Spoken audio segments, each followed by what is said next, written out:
ಲಕ್ಷಾಂತರ ಭಕ್ತರು ಬಹಳ ಕುತೂಹಲದಿಂದ ಕಾಯ್ತಾ ಇರುವಂತಹ ಐತಿಹಾಸಿಕ ಬೆಂಗಳೂರು ಕರಗಕ್ಕೆ ತಡರಾತ್ರಿ ವಿದ್ಯುಕ್ತ ಚಾಲನೆ ಸಿಕ್ಕಿದ್ದು ದ್ರೌಪದಿ ದೇವಿಯನ್ನ ಭಕ್ತ ಸಾಗರ ಕಣ್ತುಂಬಿಕೊಂಡಿತು. ಸಾವಿರಾರು ಭಕ್ತರ ಮಧ್ಯೆ ಕರಗ ಸಾಗಿ ಹೋಯಿತು. ಈ ಬಗ್ಗೆ ಒಂದು ವಿಶೇಷ ವರದಿ ಇದೆ, ಬನ್ನಿ ನೋಡ್ಕೊಂಡು ಬರೋಣ.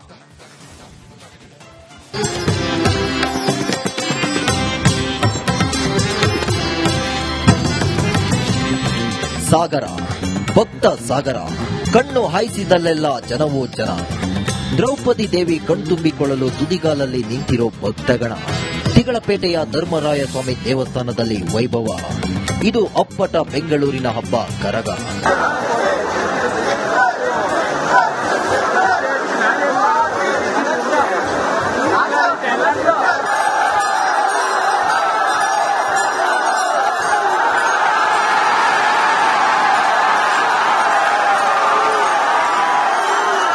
ಐತಿಹಾಸಿಕ ಹಿನ್ನೆಲೆ ಹೊಂದಿರುವ ಬೆಂಗಳೂರು ಕರಗ ಶಕ್ತ್ಯೋತ್ಸವ ವಿಜೃಂಭಣೆಯಿಂದ ಸಾಗಿತು.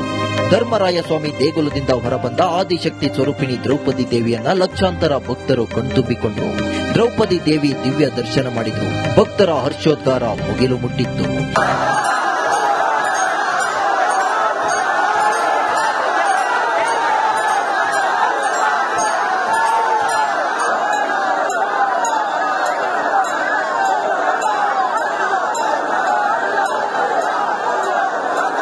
ಇನ್ನು 15ನೇ ಬಾರಿಗೆ ಕರಗ ಹೊತ್ತು ಅರ್ಚಕ ಜ್ಞಾನೇಂದ್ರ ಸಾಗಿದ್ರು.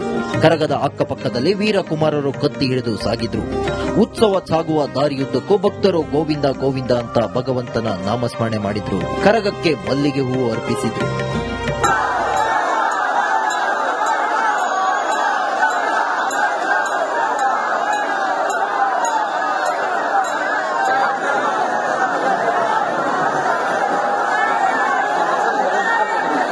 ಉಪಮುಖ್ಯಮಂತ್ರಿ ಡಿಕೆ ಶಿವಕುಮಾರ್ ಕರಗ ದರ್ಶನ ಪಡೆದರು. ದ್ರೌಪದಿ ಅಮ್ಮನಿಗೆ ನಮಿಸಿದ್ರು.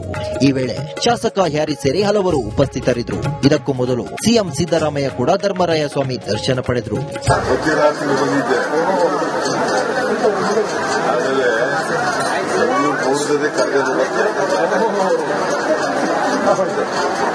ಅಂದಹಾಗೆ ಪ್ರತಿ ವರ್ಷ ಕರಗ 12:30ಕ್ಕೆ ಶುರುವಾಗ್ತಿತ್ತು. ಆದ್ರೆ ಈ ಬಾರಿ ಕರಗ ಉತ್ಸವಕ್ಕೆ ಮಳೆ ಅಡ್ಡಿ ಉಂಟಾಯಿತು. 12:30ಕ್ಕೆ ಶುರುವಾಗಬೇಕಿದ್ದ ಕರಗ 1:30ಕ್ಕೆ ಶುರುವಾಯಿತು. ತಡವಾಗಿ ಶುರುವಾದ್ರೂ ಕೂಡ ಯಾವುದೇ ವಿಘ್ನಗಳಿಲ್ಲದೆ ವೈಭವದಿಂದಲೇ ಕರಗ ಉತ್ಸವ ಜರುಗಿತು. ತಾಯಿ ದರ್ಶನ ಪಡೆದು ಭಕ್ತರು ಪುನೀತರಾದರು.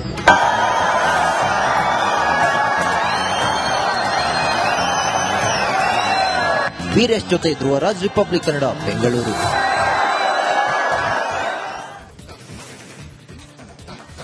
ಲಕ್ಷಾಂತರ ಭಕ್ತರು ಬಹಳ ಕುತೂಹಲದಿಂದ ಕಾಯ್ತಾ ಇರುವಂತಹ ಐತಿಹಾಸಿಕ ಬೆಂಗಳೂರು ಕರಗಕ್ಕೆ ತಡರಾತ್ರಿ ವಿದ್ಯುಕ್ತ ಚಾಲನೆ ಸಿಕ್ಕಿದ್ದು ದ್ರೌಪದಿ ದೇವಿಯನ್ನ ಭಕ್ತ ಸಾಗರ ಕಣ್ತುಂಬಿಕೊಂಡಿತು. ಸಾವಿರಾರು ಭಕ್ತರ ಮಧ್ಯೆ ಕರಗ ಸಾಗಿ ಹೋಯಿತು. ಈ ಬಗ್ಗೆ ಒಂದು ವಿಶೇಷ ವರದಿ ಇದೆ, ಬನ್ನಿ ನೋಡ್ಕೊಂಡು ಬರೋಣ.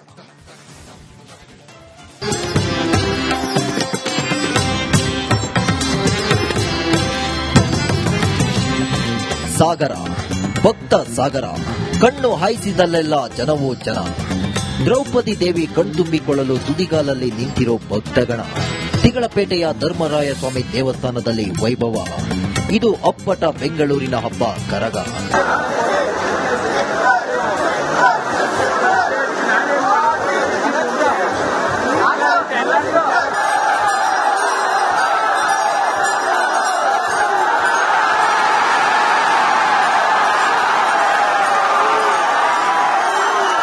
ಐತಿಹಾಸಿಕ ಹಿನ್ನೆಲೆ ಹೊಂದಿರುವ ಬೆಂಗಳೂರು ಕರಗ ಶಕ್ತ್ಯೋತ್ಸವ ವಿಜೃಂಭಣೆಯಿಂದ ಸಾಗಿತು.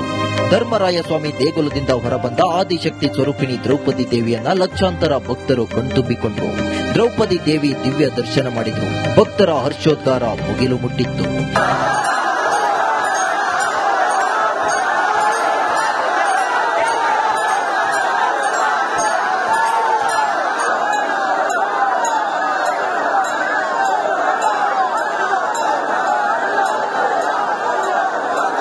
ಇನ್ನು 15ನೇ ಬಾರಿಗೆ ಕರಗ ಹೊತ್ತು ಅರ್ಚಕ ಜ್ಞಾನೇಂದ್ರ ಸಾಗಿದ್ರು.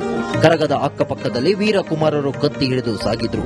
ಉತ್ಸವ ಸಾಗುವ ದಾರಿಯುದ್ದಕ್ಕೂ ಭಕ್ತರು ಗೋವಿಂದ ಗೋವಿಂದ ಅಂತ ಭಗವಂತನ ನಾಮಸ್ಮರಣೆ ಮಾಡಿದ್ರು. ಕರಗಕ್ಕೆ ಮಲ್ಲಿಗೆ ಹೂವು ಅರ್ಪಿಸಿದ್ರು.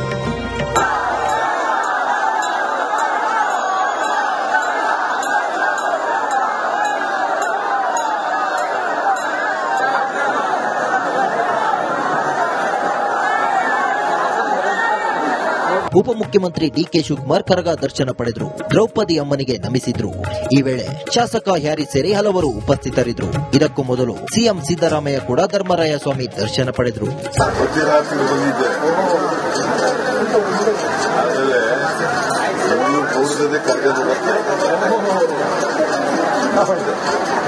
ಅಂದಹಾಗೆ ಪ್ರತಿ ವರ್ಷ ಕರಗ 12:30ಕ್ಕೆ ಶುರುವಾಗ್ತಿತ್ತು. ಆದ್ರೆ ಈ ಬಾರಿ ಕರಗ ಉತ್ಸವಕ್ಕೆ ಮಳೆ ಅಡ್ಡಿ ಉಂಟಾಯಿತು. 12:30ಕ್ಕೆ ಶುರುವಾಗಬೇಕಿದ್ದ ಕರಗ 1:30ಕ್ಕೆ ಶುರುವಾಯಿತು. ತಡವಾಗಿ ಶುರುವಾದ್ರೂ ಕೂಡ ಯಾವುದೇ ವಿಘ್ನಗಳಿಲ್ಲದೆ ವೈಭವದಿಂದಲೇ ಕರಗ ಉತ್ಸವ ಜರುಗಿತು.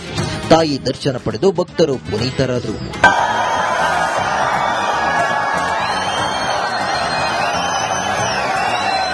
ವೀರೇಶ್ ಜೊತೆ ಧ್ರುವರಾಜ್, ರಿಪಬ್ಲಿಕ್ ಕನ್ನಡ, ಬೆಂಗಳೂರು.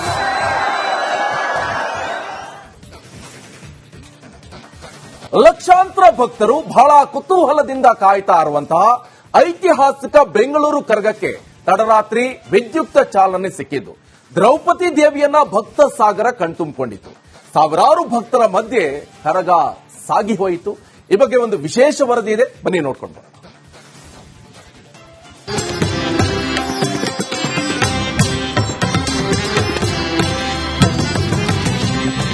ಸಾಗರ, ಭಕ್ತ ಸಾಗರ, ಕಣ್ಣು ಹಾಯಿಸಿದಲ್ಲೆಲ್ಲ ಜನವೋ ಜನ.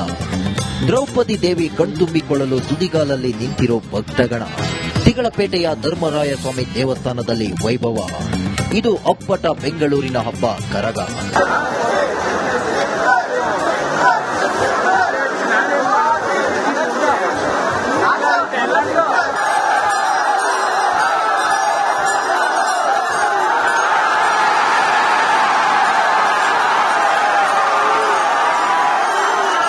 ಐತಿಹಾಸಿಕ ಹಿನ್ನೆಲೆ ಹೊಂದಿರುವ ಬೆಂಗಳೂರು ಕರಗ ಶಕ್ತ್ಯೋತ್ಸವ ವಿಜೃಂಭಣೆಯಿಂದ ಸಾಗಿತು. ಧರ್ಮರಾಯ ಸ್ವಾಮಿ ದೇಗುಲದಿಂದ ಹೊರಬಂದ ಆದಿಶಕ್ತಿ ಸ್ವರೂಪಿಣಿ ದ್ರೌಪದಿ ದೇವಿಯನ್ನ ಲಕ್ಷಾಂತರ ಭಕ್ತರು ಕಣ್ತುಂಬಿಕೊಂಡರು. ದ್ರೌಪದಿ ದೇವಿ ದಿವ್ಯ ದರ್ಶನ ಮಾಡಿದ್ರು. ಭಕ್ತರ ಹರ್ಷೋದ್ಗಾರ ಮುಗಿಲು ಮುಟ್ಟಿತ್ತು.